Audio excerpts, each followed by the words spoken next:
Merci de votre fidélité à notre chaîne de télévision. Chers téléspectateurs, vous nous suivez dans les quatre coins de la République démocratique du Congo, mais également vous nous suivez dans la diaspora. Merci de votre fidélité. Et aujourd'hui, nous sommes vendredi 2 mai 2025. Nous parlons pour parler de Doha. Imaginez, chers internautes, une grande salle à Doha, la capitale du Qatar. Des gens importants de différents pays se rencontrent. Du Rwanda, de la République démocratique du Congo RDC, des États-Unis, du Qatar, du Togo et de la France. Alors, la France n'est pas directement à guerre dans l'est de la RDC. Alors, pourquoi elle est là? Pourquoi la France est au Qatar pour les pourparlers? Est-ce juste pour être gentil ou y a-t-il une raison plus importante? Chers téléspectateurs, je vous explique ce qui se passe pendant ces discussions pour essayer de faire la paix à RDC et pourquoi la France est présente même si on ne la tape pas forcément.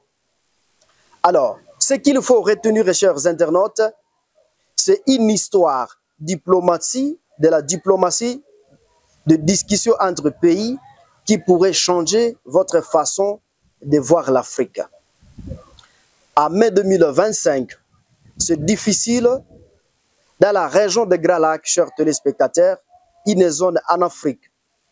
Beaucoup de gens doivent quitter leur maison à cause des combats à l'est de la RDC. Donc, des villages sont détruits. Il y a un gros problème entre la RDC et le Rwanda, aidé par les groupes armés comme l'AFC M23. On ne voit pas comment ça pourrait s'arrêter. Doha a essayé de décider d'arrêter les combats. Pourquoi la France est présente donc à cette réunion? Est-elle neutre? Ça prendre parti ou bien a-t-elle une idée derrière la tête liée à ce qui s'est passé donc en Afrique? On va regarder l'histoire, les plans secrets de ce qui est vraiment important pour comprendre pourquoi la France est là.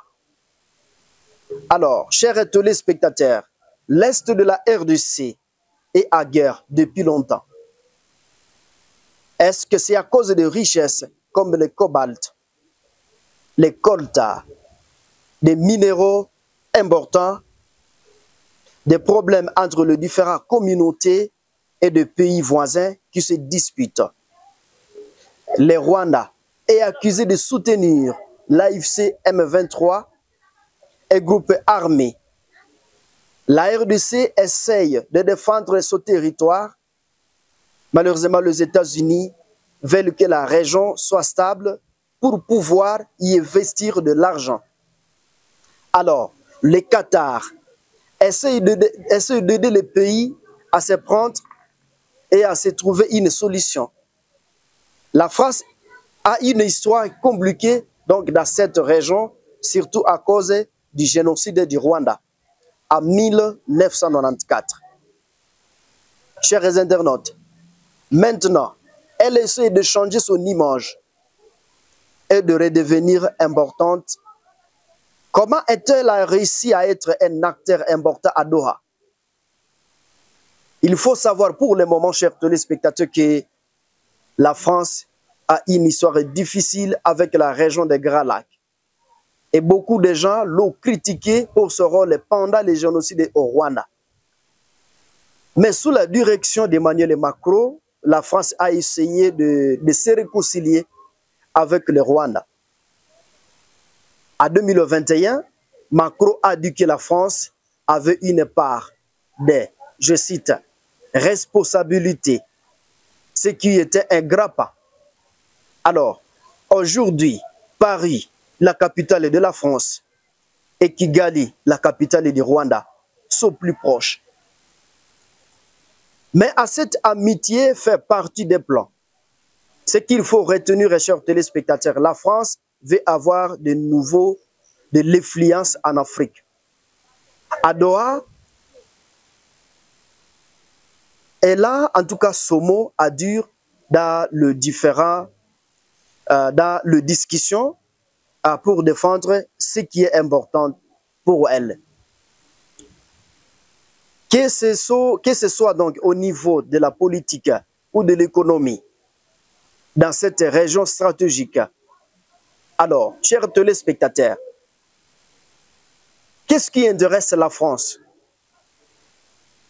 Que la région soit stable pour protéger ses actions dans d'autres pays africains comme le Tchad et la Centrafrique. Elle veut aussi des opportunités pour gagner de l'argent à conquérir la Chine pour les minéraux, disons pour les minéraux. Et elle veut montrer qu'elle peut aider à résoudre en tout cas les problèmes entre les pays. Mais à RDC, ce qu'il faut retenir, chers téléspectateurs, certains ne sont pas sûrs qu'elle soit vraiment neutre. Ils pensent qu'elle favorise le Rwanda. Alors, et pourtant, la France essaye de créer des liens d'aide, d'aider donc le Rwanda et la RDC à se parler. Tout en soutenant donc les initiatives africaines comme celle de l'Union africaine et groupe de pays africains. Alors, pour finir, chers internautes, la présence de la France à Doha montre qu'elle a à la fois, en tout cas des ambitions, qu'elle doit être réaliste. Elle veut la paix, mais elle a aussi ses propres objectifs. Avoir de l'influence, que la région soit stable et avoir accès aux richesses. Chers téléspectateurs, il faut savoir que selon Veritas et Faux, une source d'information, le 1er mai 2025, la France s'est présentée comme un partenaire, pas comme quelqu'un qui donne des ordres, va-t-elle réussir à partir donc à ces paris risqués. Dans les commentaires, mais également abonnez-vous et activez la cloche pour ne pas manquer de nos prochaines publications. Je suis Mwana Mpenzi Monzekela à la présentation. Au revoir.